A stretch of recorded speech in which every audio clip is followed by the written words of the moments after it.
How's it going, everybody? Welcome to another edition of The Opinion. And it's here, folks, the rematch from last year's Texas versus Alabama game. Same week, week 2, rematch. This time, it's in Tuscaloosa. I'm not saying that right, but it is in Tuscaloosa, Alabama. Maybe I am saying it right. You guys let me know in the comments if I'm saying that right or wrong. But it's at Alabama's place. And there's been a lot of hype around this game. There was a lot of hype around the game last year because it was a big-time matchup in terms of two college football brands. Texas was 20 points favorites last year, but they only got out of there. But they only got out of there winning by 1 point. I believe the final score was 20-19. This year, Texas is still the favorite, but they're only favored by 7 points. And there's been a lot of hype around the Texas Longhorns coming into the 2023 season because a lot of people looked at their season last year in the regular season, going 8-4, and essentially looking at all the weapons that they have coming back. And a lot of people are saying, hey, we think Texas can go 11-1. Some Texas fans are saying that they believe Texas can go 12-0 in the regular season.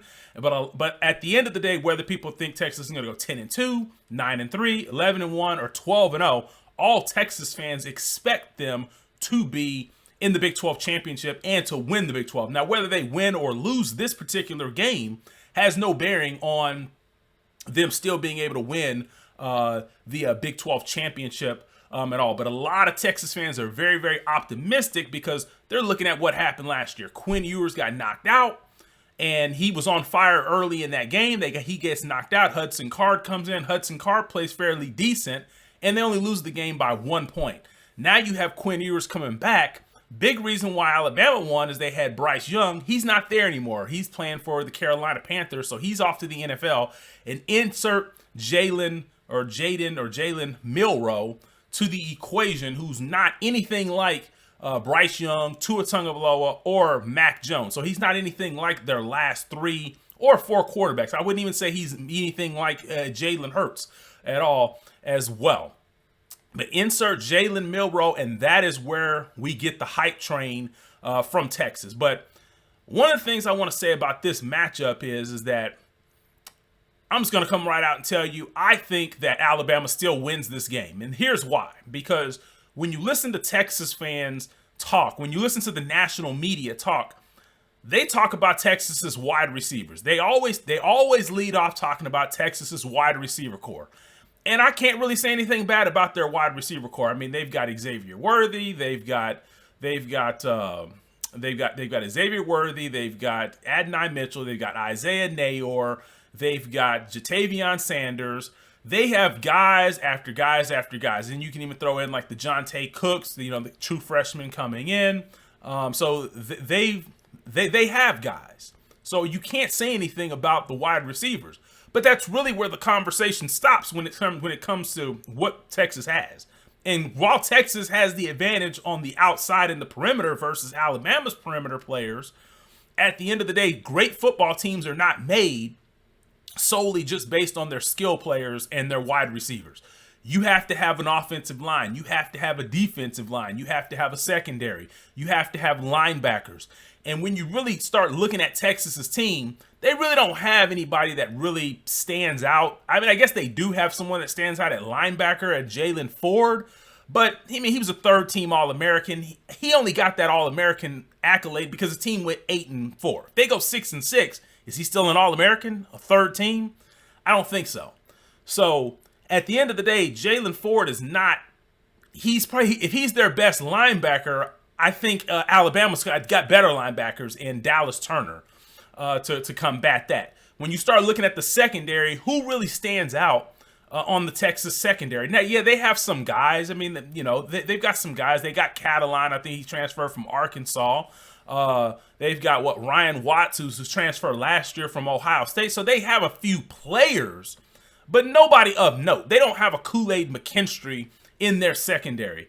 They don't have a Caleb Downs in their secondary as well. So these are the things that Alabama's bringing to the table. And then you look at the offensive line as a collection. Now, Texas, they do have Kelvin Banks. He's one guy. He's one guy at the left tackle. But Alabama has a collection of guys up front on the offensive line, and they're outweighing Texas. I think Alabama has the biggest offensive line in college football. And that is, I think, going to be the difference in this game. I think Alabama is going to slow this game down. They're going to beat Texas up because at the end of the day, while Texas has the flash, I don't think Texas has it in here. I don't think Texas has the heart and the will and the gall to go in and beat in Alabama, because now a lot of people are expecting things from Texas. The difference is last year, Texas had no expectations coming into that game. So if they lost by 20, people say, hey, 20 points is what we all thought it would be. So there was no expectations for Texas. So they were able to kind of come out and play freely, and they had nothing to lose. They played over their heads a little bit in that game. This time around, in Alabama's place, and Sark has not been a great head coach at Texas on the road. His best win is against Kansas State, and that came in year 2, by the way. And now you're talking about going into Bryant-Denny Stadium, over 100,000 fans screaming, and you think Sark is going to walk out of there with a win when he struggles to get Texas wins on the road? I just don't see it. I see Alabama beating up Texas, making this game a physical game, and that's really what you have to ask yourself. Can Texas rise to the physical nature? Because I think Alabama kind of overlooked them and thought, hey, we're just going to out-athlete and out-skill these guys, and that's not what happened last year. But can Texas hang with Alabama from a physical nature? Because that is the offense that Alabama's running. They've kind of gotten back to what they came from, and that's the quarterback that's going to run the ball, handoffs, and then passing the ball when they need to. And then on the defensive side of the ball, I think Alabama's going to try to get physical up front with Texas. They're going to try to get physical. They're going to try to take away the run game, and then they're going to try to make Quinn Ewers beat them. And Quinn Ewers is very, very up and down. His deep ball's not there consistently, and he's going to have that be there, which it was there early last year when he played against Alabama, but it hadn't been there lately. So we will see what happens, but at the end of the day, I think Alabama wins this game. The spread's about 7 points. It may change between now and game time, 6.5, 7.5. I think Alabama wins. I don't know if Alabama covers, but I do think Alabama wins. I think it'll be a close enough ball game, but I think the difference will be when we say game, set, match, the difference will be that Alabama was tougher than Texas. Because if Texas is truly back, Texas has to show toughness. And that is just not something that Texas over the last decade has consistently done, is shown toughness. And if you're going to go into Bryant-Denny Stadium and beat Alabama, you're going to have to earn everything. You're going to have to be mentally tough, physically tough, and you're going to have to fight back when Alabama's trying to punk you in the trenches. And I just don't think Texas has it. At the end of the day, I don't think they have that physical nature. They're physical, but they're not physical to the level that they need to be to go in and beat Alabama. And I think that is the difference. So I've got Alabama winning this game by a score of, I'll say 27-20, 27-21, somewhere in there. That's what I think the final score will be, somewhere played in that nature, and I think it's going to be decided in the trenches. Advantage Alabama. At the end of the day, leave your comments. Let me know who you think's going to win. But other than that, I'm out.